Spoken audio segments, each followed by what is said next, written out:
Sosok Fadel Islami ikut temani Musdalifah jenguk Nasar, ternyata kini jadi caleg.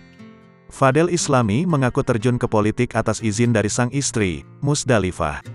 Semua harus dengan persetujuan pasangan dulu, katanya dikutip dari YouTube Cumi Cumi, Sabtu, tanggal 4 Februari tahun 2023. Insya Allah saya setuju, Mas Fadil juga nggak berani kalau istrinya tidak mengizinkan, ucap Musdalifah.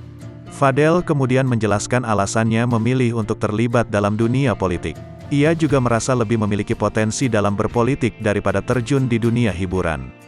Ia mengaku sudah siap untuk pemilihan mendatang dan mengaku sudah mulai turun menyapa masyarakat. Udah, siap, kita udah mulai turun, ujarnya. Pria 29 tahun itu mengatakan Musdalifah juga turut mendampinginya saat melakukan sosialisasi ke tempat pemilihannya mendatang.